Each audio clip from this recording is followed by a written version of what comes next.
ago, obviously, there was an opening here and you were available. Why was the time not right then? Why is the time right now? Well, I went to, first of all, there wasn't really an official opportunity to come back here 3 years ago, and I made a decision to go to South Carolina with Coach Muschamp, and unfortunately that didn't work out. This time, after Auburn, had opportunities to go other places, but I wanted to go somewhere where I could continue learning as a coach, and I always wanted to be under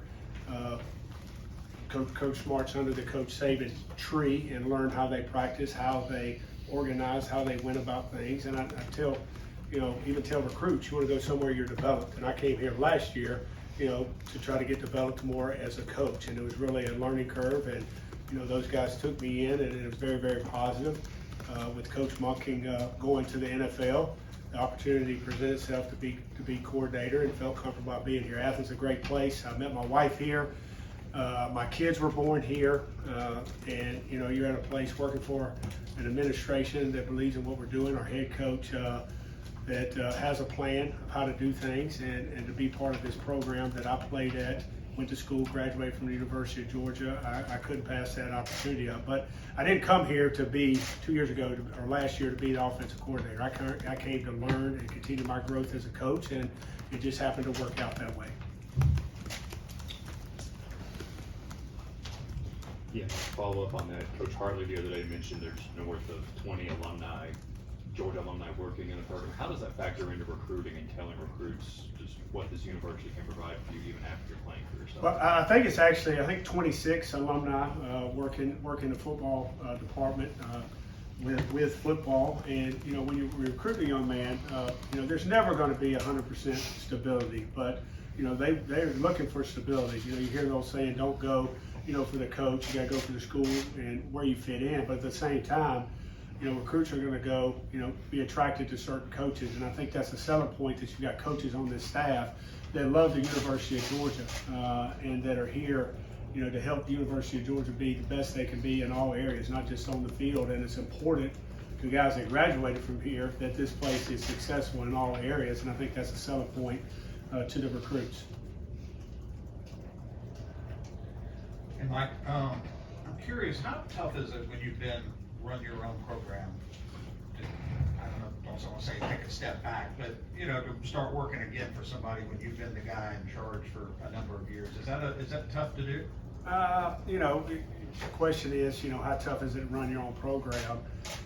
When you come back and you're not running your own program, I really think it's a little bit easier because you've sat in that chair as a head coach, and you know everything that head coach is dealing with, not just with aspect to practice and planning for games. There's so much that comes across the head coach's desk, where before, you wondered why the head coach might do something or why we aren't doing this, and you really don't know what all a head coach has to balance. So I think it makes you a better assistant, knowing when to voice your opinion, maybe walking in there and saying something private, or the head coach could ask you questions and say, we might have done it this way.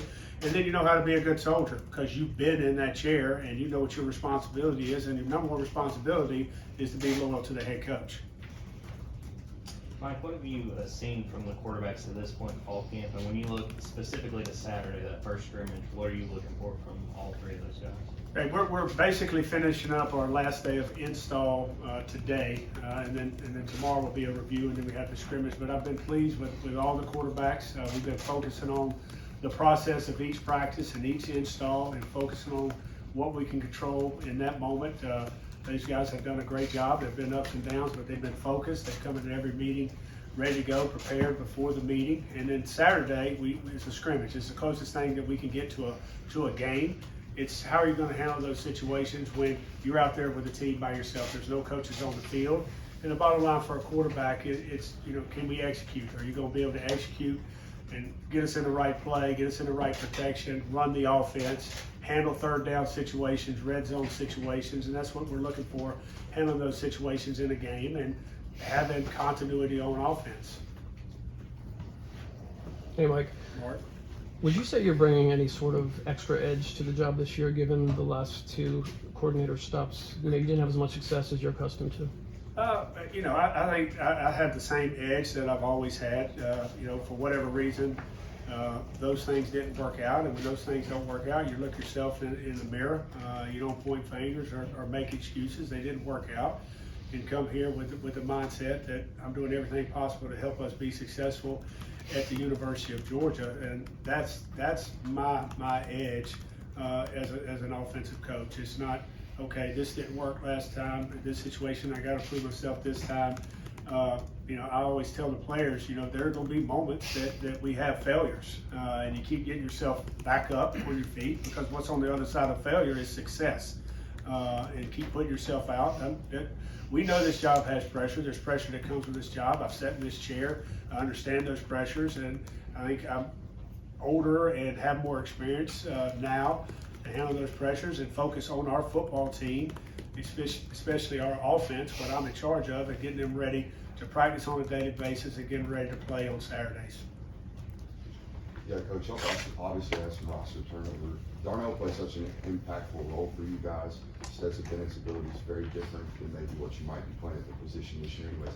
How much would the offense have changed no matter the offensive coordinator change anyways? But I think each year you try to figure out your identity as an offense, and whether I was sitting there, coordinator Coach Munkin came back. You got to figure out what pieces of the puzzle fit to what things that we did well last year. What are we going to have to change? Darnell was such a big impact for us. Not necessarily just blocking in line, but being able to block on the perimeter. Stetson's ability to move. So we got to figure out the pieces that fit best for us offensively, and that's part of what fall camp is about. Day one in the first meeting, we talked about competition to our players and building depth, but competition, not necessarily going against the defense, competition between position groups. There's competition between the tight ends and the receivers. Are we going to, our tight end's going to step up? Are we going to still be a lot of 12? We're going to have to be more 11. So those are things that you're figuring out through camp, and at the end of the day, you got to put the best guys on the field to give you the best chance to be successful. And then we want to build depth. If there's multiple people that can do multiple things, that increases our volume as an offense, more things that we can do. So we're still trying to figure that out.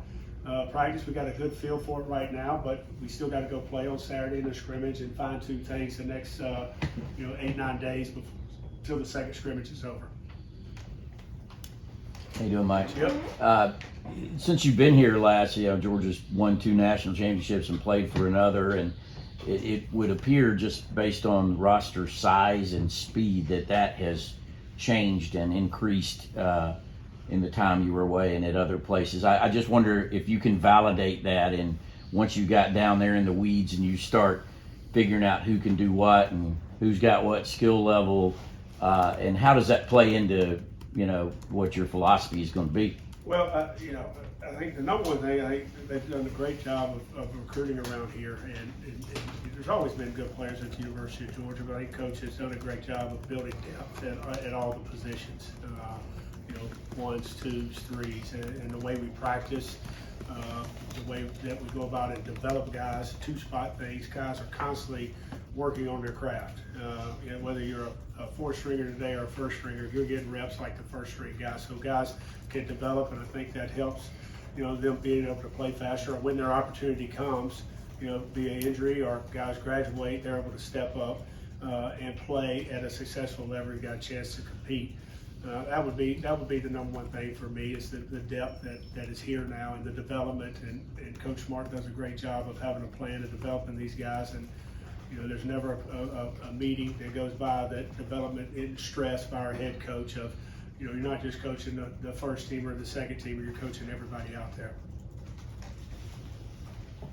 Hey, Mike, you've coached a lot of uniquely talented players, and I think Brock Bowers fits into that category. What is your sort of plan of getting the most out of him this year, and how does working with players who are that talented challenge you as a play caller, as a coordinator, as a coach to get better and find better ways to use Okay, well, number one, as a play caller, it's about players and not plays.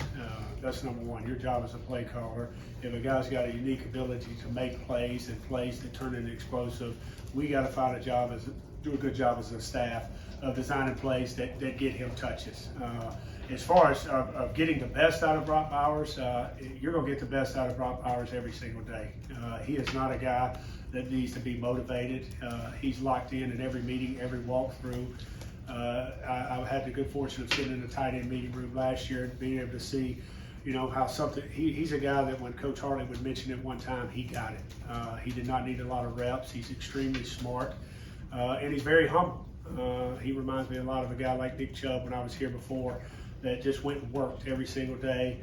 He tried to get better no matter what he had done the day before, the game before, the year before. He was constantly trying to improve in his craft. So, he's a joy to coach, and glad he's a Georgia Bulldog.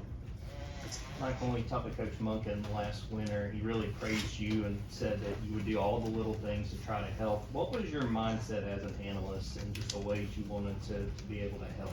Well, I kind of mentioned it earlier. I think Seth asked the question. When I came back to the University of Georgia in an off-the-field role as an analyst, your number one job is to help the coaches. And I wanted to help Coach Monken and that staff any way that I could, and also learn. You're coming in and you're trying to learn how Coach March set his practice schedule, how he ran the offseason, all those things, but also how Coach Monken was running his offense. So you're learning. And then I've sat in that chair before too. And at first you don't want a guy that's got a bunch of ideas. You want a guy that if he gives him a task, he's going to get it done. And whatever my task was, I wanted to try to do it to the best of my ability and know that he could count on me. And I think as the season went on, that trust continued to build between Coach Monken and I, and felt more comfortable asking me some questions about what I thought. But at the end of the day, I sat in that chair, and if he didn't use my idea, I didn't get my feelings hurt. And I think that's what you got to do as a good staff member. You're going to present ideas. We all present ideas. But at the end of the day, the coordinator's got to pick which ideas he wants to put on that call sheet. If he doesn't use my idea, so be it. If he does, great. At the end of the day, I'm going to help those coaches coach those ideas to the players. So just trying to be a sponge in there and help in any way that he asked, but no matter whatever it was. Talk about presenting ideas. I know Monken mentioned a play call, I guess, in the LSU game that he credited you with. I'm curious what you added to your toolbox as a play caller and offensive coordinator. Just spending a year with someone like Todd. Obviously, you have your own body of work, but what did you gain from him? Yeah, they're all, they all have a body of plays, and they're all pretty similar when you look at different offenses. Now, some might focus more on a balanced pro style like us. Some might be more spread. We have elements of all that, and I'd like to think that I've had elements of all that in my offenses in the past. I would think the number one thing is probably more movement, more shifts in motions, really to disguise formations and get guys in matchups that were beneficial to our offense. He really did an outstanding job of that. Yeah, Mike, Kirby and everybody's mentioned that the offense for the most part will stay the same with your kind of influence on it. What has that process been of maybe putting your own spin and terminology and stuff on some things while keeping the majority of things the same to keep the players from having to learn too much? Well, the main thing that did change was the terminology. You want to keep the terminology the same for the players. There'll be little nuances that will change of how we do things, and a lot of what Brooks asked earlier, what's our identity going to be, offensively. I think that you might see some changes of our identity, changes of who we are offensively and what we got to do. We don't have a guy that could possibly extend plays as well, but we've got two of those guys that can, but Stetson had elite quickness and ability to get yourself out of trouble. We don't have a 6'7", 285-pound tight end, so I think you'll see some different things there, and that it would have been a little bit different anyway, no matter who's standing up here. Got time for two more questions? Kind of along the same lines as Mark talked about the toolbox thing, but just from a procedural and a process standpoint from Coach Monken, what did you learn there in terms of kind of how he did things and how he approached things, used personnel, things like that? Procedure, I'd say during the game week, I've usually sat as a whole staff and kind of watched things and had ideas. It was broken off. Each guy had a responsibility and presented to the staff, and he allowed ownership within the staff. I had an area, Coach Hartley has an area, Coach Clinton has an area, Coach McGee has an area, and those guys took ownership of that. And I think, again, he doesn't use every idea that somebody presents, but he gave the staff in that room ownership of the game plan. And I thought that was unique. And then again, the shifting in motion and stuff like that, of getting us in some plays and some advantages of those guys not being able to attack certain formations. Hey Coach, I know you talked a lot about your analyst role last year, but you brought in 2 guys this offseason, and I know it's early, but what have you seen from guys like Daryl Dickey and Brandon Streeter? Well, first of all, I'm excited that we got Daryl Dickey and Brandon Streeter, 2 guys that are experienced coordinators. Coach Streeter, obviously Clemson. Coach Dickey has been everywhere. So those are guys that, you know, as a coach, you can bounce things off, ideas that you might have. How have you done it this way? What have you done? Is it a little bit different? Is it the same? And then their roles will increase once the season gets closer of having areas and presenting to the staff. And you know, some weeks it might be a multitude of things, and some weeks it might be one play that helps to get us a first down or a conversion on third down or a score in the red zone. So I'm excited about that. Nobody has all the answers.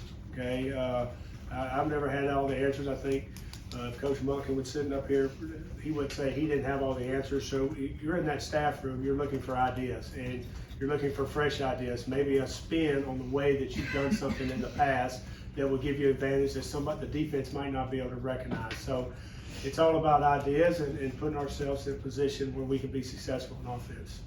Thanks, Mike. All right, thank you guys. You are. I mean, like, I've made, Last call. significant improvements.